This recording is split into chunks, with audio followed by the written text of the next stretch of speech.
Most human breakthroughs, most scientific breakthroughs are driven by curiosity.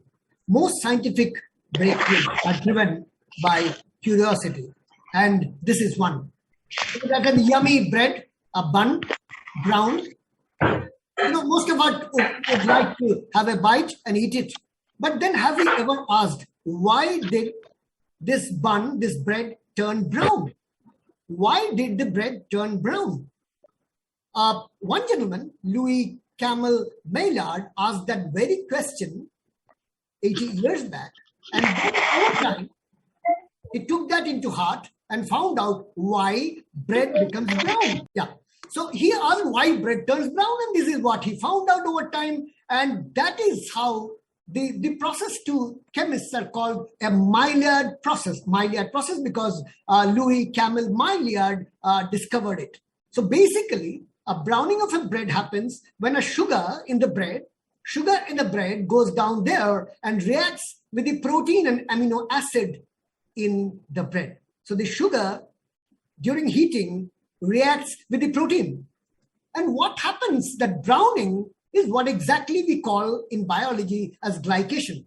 So browning in bread is glycation of protein. So when it happens in the human body, we say glycation of protein and nucleic acid is, we know it's HbA1c, glycated hemoglobin. We know that all these diabetic problems, a large part of it, are caused by advanced glycated end products, or AGE. What are they? They're basically brown bread. They are sugar-driven abnormality of body proteins. And that is driven by what? They are driven by high blood sugar and glycemic variability. So sugar glycates body proteins and creates advanced glycated end products.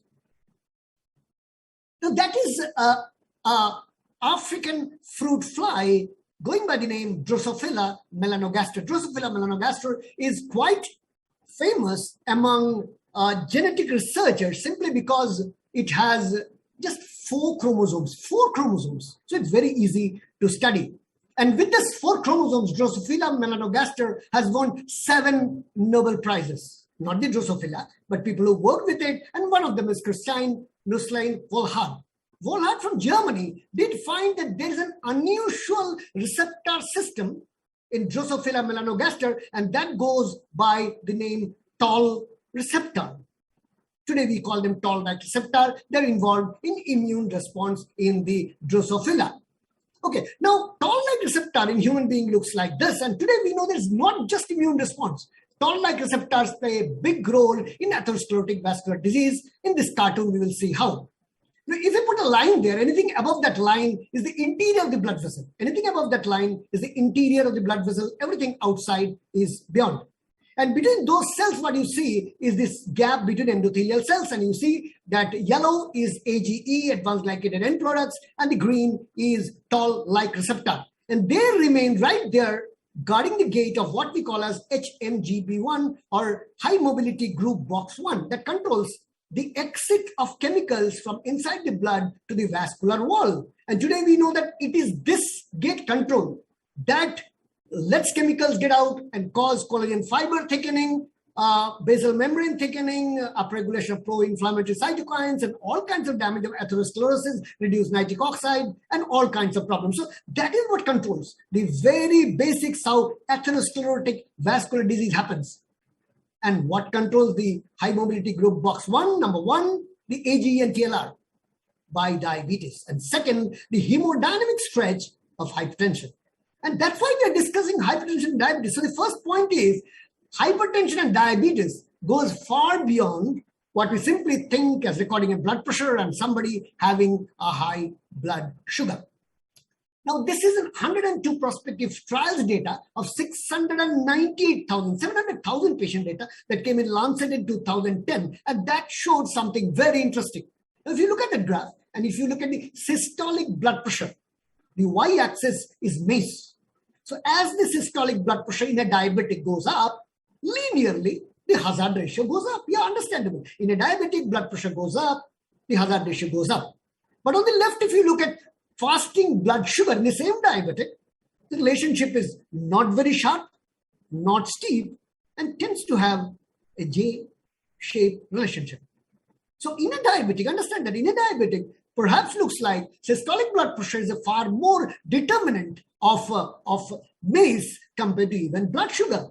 So what are we talking about? This is the new data that has been analyzed and new concepts. This is a very interesting paper. If you're interested, do have a look at it. This is from Melbourne, Australia, where they looked into the relationship between macro and microvascular disease, saying that it is at the crossroads when you have a combination of type 2 diabetes and hypertension. So when we are talking about hypertension and type 2 diabetes, we're not just talking about two factors that create micro and macrovascular disease, but we are talking about a far more interaction.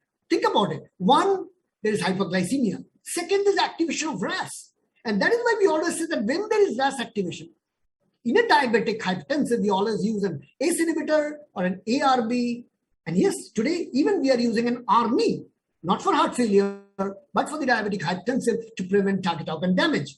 On the other hand, when you look at hyperglycemia and hypertension, we know that the new SGLT inhibitors act in the renal tubules, causing loss of sodium and glucose, giving us respite from hyperglycemia and hypertension, and so comes in the SGLT inhibitors. Now, something that people normally don't recognize, and that is the effect of a combination of hypertension and diabetes. And that brings us to polyvascular disease.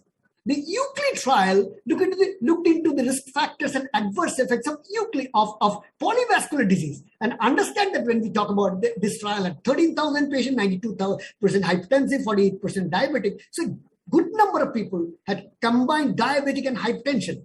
And what did we learn? It's a combination where you have cerebral, cardiac, and peripheral vascular disease. So today we say that when you have coronary artery disease, when you have associated lower extremity disease, and when you have associated cerebrovascular disease, the risks are extremely high. And that happens when you have a combination of hypertension and diabetes. And how do you pick it up? In the Euclid registry, people who had peripheral vascular disease had a 65% chance of having a polyvascular disease. So that is why for our every resident, we teach them. The first thing that in cardiology you do is check the peripheral pulses and ask the patient whether he has claudication or not. Because if there is peripheral vascular disease, very likely that patient you are dealing with a polyvascular disease. And what does polyvascular disease do? If you look at the graph in Euclid trial, you look at that, you see the lowest graph is those who have got a vascular disease of one territory and vascular disease of three territories. You have extremely bad outcome when we are talking about primary efficacy endpoint. Okay, look at that. Cardiovascular death, same. Look at that. Myocardial infarction, same. Ischemic stroke, same. So whether we are talking about cardiovascular death, myocardial infarction, or ischemic stroke, a polyvascular disease person has an extremely high degree of event rate. And who has polyvascular disease? One who has a combination of hypertension and diabetes. How do you pick it up? One simple method would be just look at the peripheral vascular state. So check for polyvascular disease by looking at the peripheral pulse. This is something that our residents need to be taught, number one. And second, if that patient has a microalbumin in urine, what are you looking at? You have a peripheral vascular disease that is macro, you have a microalbumin which is micro. So this is a patient who is actually that crossroad of micro and macro, and there we need to be extremely careful in looking at what is happening. Years back, we wrote this article that came in Journal of Hypertension on white crystal control as a sugar rather than salt being etiology of hypertension. That time, we did not realize the deep connection between salt and sugar.